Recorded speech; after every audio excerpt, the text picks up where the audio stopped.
no traffic light Grand Prix, no smoking, no eating, no soft... Who the f*** is that? During the Lego video, Yes. you promised I could have a shot. Yes, foolishly. This is me just making that happen. The Mirai is an absolute The Mirai is in a state, state, isn't it? Yeah, I drove it on a really bad day down to the country. Like, yeah, the Mirai then, please. It's Can it not be the Alpine? I've never driven, well, I won't drive it. But yeah, I've never I'm not touched an asking you to Alpine. drive it, I'm asking you to clean it. You can do both if you want. You can have a go in the Alpine if you clean that and the Mirai. How's that? Why not? And I'll give you 5 shillings as well. So, Mike Fernie, the rules are no drifting, no burnouts, no donuts, no traffic light Grand Prix, no curbing the wheels, no smoking, no farting, no eating, no soft drinks, no sex. Do you agree to the terms and conditions? Oh, and you have to clean it when you bring it back.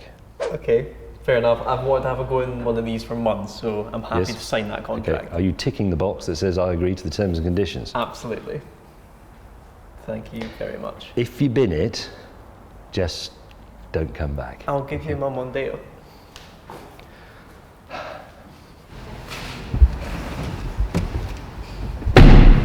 Oh, and no dissing it either.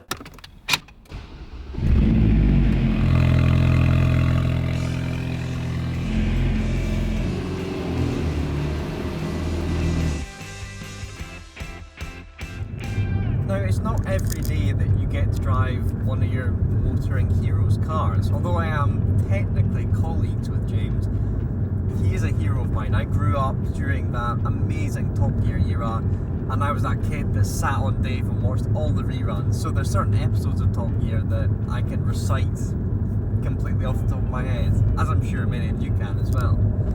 So to be trusted with his car, it's quite a big deal. So, as he said, don't bin it. Now, the way I look at this Alpine is I think it's a kind of amalgamation of a sports car and a hot hatch. I feel like it's a hot hatch that's had the recipe sort of rummaged about a bit. So it's not supercar quick, but it's hot hatch quick, and it makes the same noise that I guess I maybe associate with the Megane hot hatches. And I think that's why people love it so much. People love hot hatches, and journalists and owners have fallen in love with these Alpines. So it's got essentially the sports car looks and the sports car layout, but with what I feel is a hot hatch attitude to it. Now, when I say it's not supercar quick, it's not exactly slow. 0 to 60 in 4.5 seconds, and it'll do about 155 miles an hour, but you wouldn't really care about top speed in a car like this. Now, that is all done by the little engine behind me. It's a Renault 4-cylinder engine that's turbocharged and it's kicking out around 300. It's been detuned from that.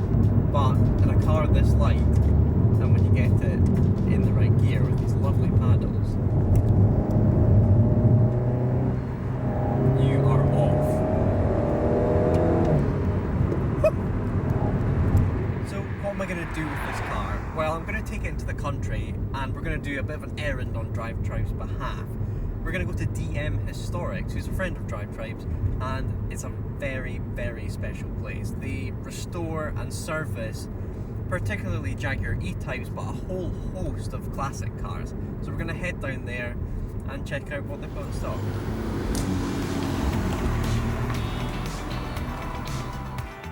The Alpine seemed like a good car for the trip, seeing as it amalgamates modern tech with a very retro design, although that's the one thing that May doesn't like about the car. DM Historics is one of those places where you could just sit and watch the guys going about their business all day.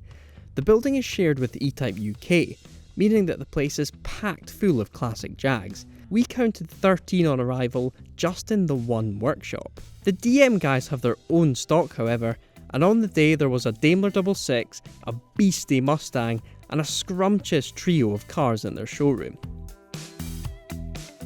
Now, to understand what makes the Alpine such a great car to drive, I'm going to use an analogy James May used in his Sunday Times driving article about this very car, an analogy about ladders. Now, there's weight and there's weight distribution, and they're two very important things as to how a car will go around a corner.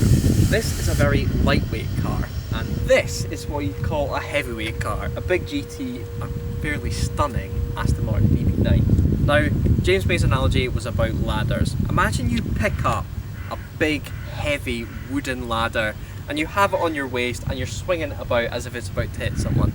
It's going to be quite unwieldy, and that weight is going to carry itself and lurch you about.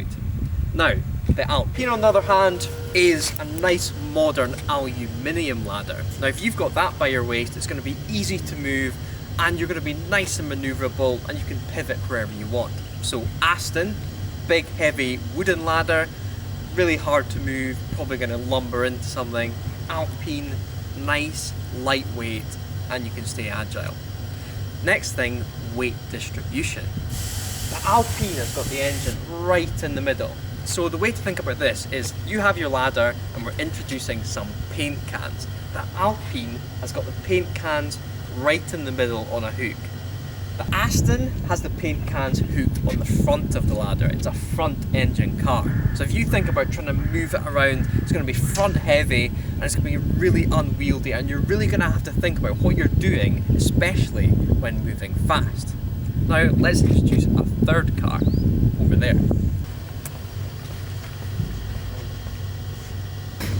This is a 1980 911 SC, and of course its engine is at the back. That means this car's paint cans are hooked to the back of the ladder, meaning the front is light, the weight's at the back, and you again have to be very careful when you're moving that ladder. So in manoeuvrability terms, it's not going to be quite as good as the mid-engine Alpine. So to summarise, you have a heavy ladder, which is the Aston DB9, and you have a nice lightweight ladder, which is the Alpine, easy to manoeuvre. Then you have weight distribution. The Aston's got its paint cans at the front of the ladder, the Alpine's got its paint cans in the middle of the ladder, and this 911 has its paint cans at the rear of the ladder. So for good cornering and an agile car, you want the Alpine. With that drive over, it was time to get back in the Alpine and get it back to James, via, of course, a trip to the car wash.